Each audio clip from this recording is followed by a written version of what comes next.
Las dos estamos. Ok. Bien, estamos con el doctor Alfredo Feria Velasco. Él es el coordinador de investigación del Centro Universitario de Ciencias Biológicas y Agropecuarias. Bueno, muchas gracias por estar con nosotros en la revista Lapicero.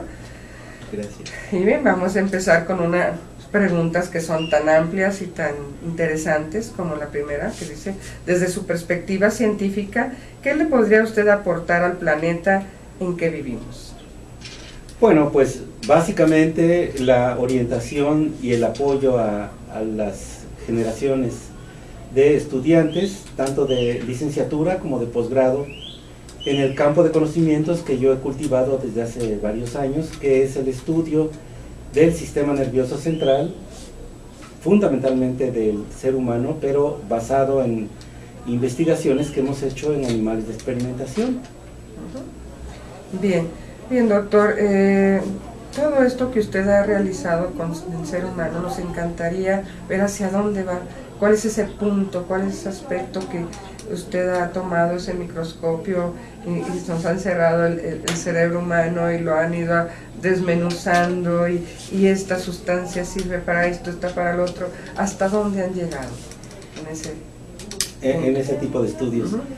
Sí, pues básicamente nos ha interesado la configuración, la estructura, la composición de los diferentes componentes y circuitos que tenemos en nuestro cerebro, y principalmente con la intención de entender, pues con el detalle que sea posible, los mecanismos de producción de algunas enfermedades neurológicas, como por ejemplo pues la epilepsia, trastornos del desarrollo del sistema nervioso, enfermedades neurodegenerativas como la enfermedad de Parkinson, la enfermedad de Alzheimer, que cada vez se diagnostican en personas mayores porque la población vive más tiempo y por lo mismo presenta este tipo de patologías, y esa es nuestra intención, de poder entender los mecanismos de producción de estas alteraciones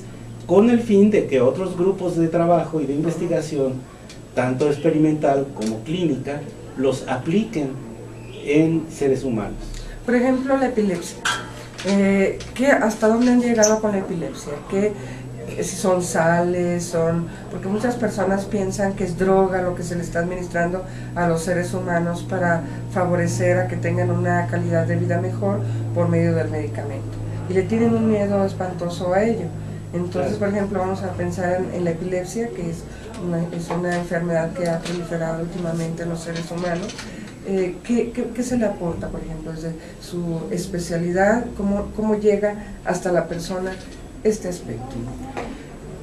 Hay diferentes tipos de epilepsia, porque no es una sola enfermedad, como pudiéramos hablar de diabetes mellitus tipo 1, por ejemplo. Sí.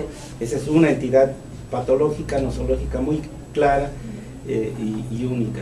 Claro, con diferentes aspectos que la producen. Pero en el caso de la epilepsia, en las diferentes edades del individuo, se presenta de manera diferente. Y esto depende del tipo de convulsiones o el tipo de excitabilidad cerebral que se presente en los pacientes. En resumen, la epilepsia es una condición del sistema nervioso central en donde existe una excitabilidad aumentada, ya sea porque hay un foco que está descargando de manera constante y anormal, y luego una sincronización de impulsos, un reclutamiento de esos tipos de estímulos, sí, y el desencadenamiento de crisis que pueden ser convulsivas o no convulsivas. No solamente hay epilepsia de tipo convulsivo, sino hay cuadros de ausencia, generalmente se presenta en niños. Es una epilepsia del lóbulo temporal, en donde el individuo no tiene crisis convulsiva, pero se desconecta de su entorno y se reconecta nuevamente. Entonces, dependiendo del tipo de epilepsia, es el tipo de tratamiento también que se da, y los mecanismos son diferentes. Sí. Lo que nos ha interesado a nosotros es abordar de las diferentes formas de epilepsia, pues 5 formas de epilepsia que trabajando en animalitos de laboratorio, por supuesto siguiendo todas las normas éticas de la Ley General de Salud de la República Mexicana, del manejo y uso de los animales de experimentación a nivel universal. Seguimos esos lineamientos y eso nos ha permitido conocer los mecanismos que subyacen a una epilepsia, por decir algo, de tipo convulsiones motoras focales, que secundariamente se hace generalizada y que es muy frecuente en condiciones de trastornos durante la etapa perinatal. Entonces, ese tipo de convulsiones y de crisis epilépticas que se presentan en niños y en jóvenes, pues eso nos ha permitido entender esos mecanismos para poder contrarrestarlos a nivel clínico. Otra de las formas de epilepsia que hemos abordado, y también con mucho éxito, es la que se presenta de forma genética, hereditaria, que es muy rara, pero que la vemos comúnmente en jóvenes que llegan a un sitio, a un antro o a un lugar donde hay luz intermitente y empiezan a convulsionar. Esa es una epilepsia refleja de tipo visual, pero hay epilepsias reflejas de tipo auditivo, con sonidos muy intensos o frecuentes, o de tipo estrés. En niños generalmente se presenta, y ahí hemos entendido los mecanismos de producción de este tipo de convulsiones por precisamente investigar en animalitos de laboratorio y después traspolarlo a las condiciones humanas. Hay otro tipo de epilepsias que hemos abordado, como el status epilepticus mismo, o epilepsia del lóbulo temporal, que también es muy frecuente y que se cura además, porque identificando el foquito epileptógeno, se hace cirugía, se quita ese foco y ese sitio de lesión y el paciente se cura. Hay epilepsias que no se curan. Cerca del 40% de los casos de epilepsia se conoce el factor causal y en el 60% no. Por eso todavía hay que investigar mucho. Hay que seguir trabajando. Hay que seguir trabajando en ese terreno. Pues muy bien, pues qué bueno que existen seres como ustedes que están al pendiente de esos detalles tan importantes para la funcionalidad del ser humano. Bien, ahora nos vamos a otra gran pregunta. Por ejemplo, la humanidad. A mí es un aspecto que me apasiona, me interesa, nos interesa la revista Lapicero, por eso le tocamos el corazón del doctor Feria, para que nos diga qué hay desde dentro de su experiencia profesional. ¿Cómo define nuestra humanidad? ¿De qué manera estamos los seres humanos contribuyendo a ser mejores personas, preocupadas por nuestro ambiente, entorno y nuestros demás congéneres, positiva o negativamente? ¿Cómo ves esto, doctor? Sí, yo creo que esto debe ser una responsabilidad de todo mundo, de todos nosotros, profesionistas y no profesionistas, de todo mundo. Debemos debemos percatarnos del problema que está sufriendo nuestra humanidad y el planeta en conjunto, porque progresivamente se ha estado deteriorando por una infinidad de razones que las identificamos en dos grandes esferas.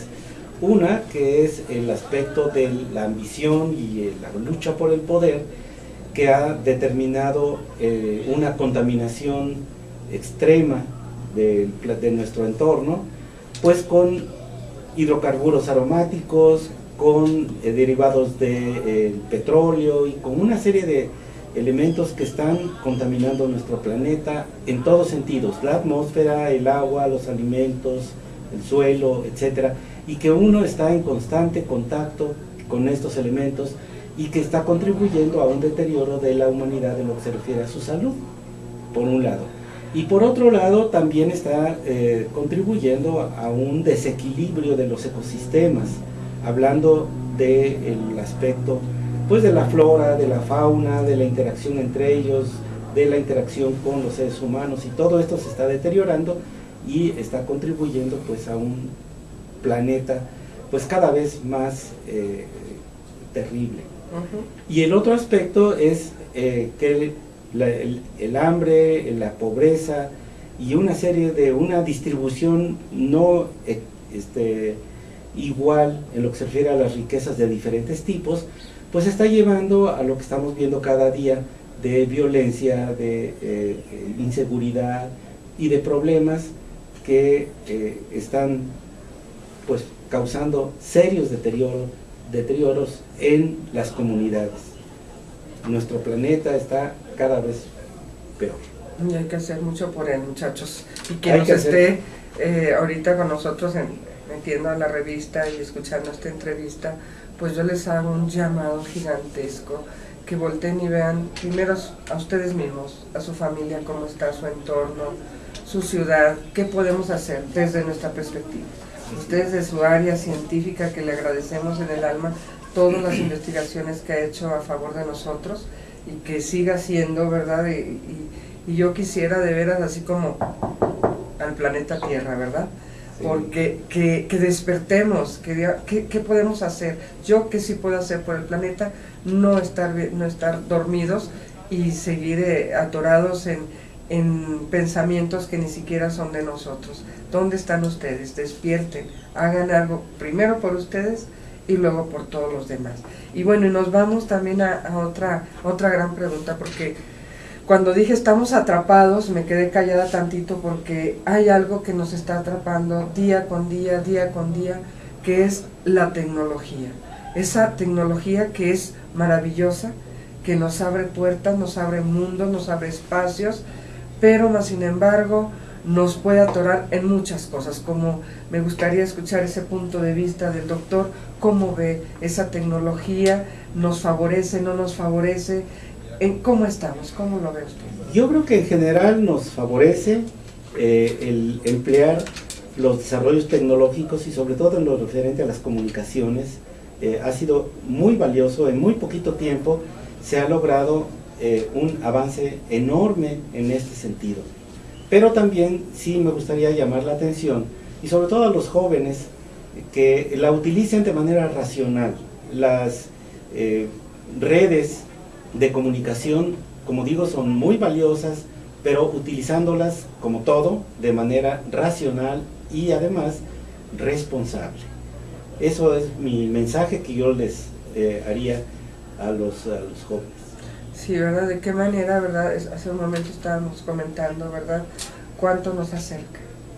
Yo creo que nos acerca mucho, pero también nos aleja de nuestros entornos más íntimos, como puede ser la familia. Así es. Puede desmembrar una familia porque ya se pierde la comunicación entre sus elementos, pues porque todo el mundo están cada quien con sus jueguitos, con sus comunicaciones con los amigos y demás y todo, y se pierde esa comunicación. De manera que si fuéramos un poquito más conscientes de esto, encontraríamos espacios para lograr ese objetivo de comunicación, pero también el objetivo de mantener la unión, tanto familiar como en los grupos de trabajo. Si estamos en una escuela, bueno, tratar de que haya momentos de acercamiento, de comunicación, de compartir experiencias tanto positivas como negativas, de preocuparse y preocuparnos un poco más cada vez de nuestro entorno.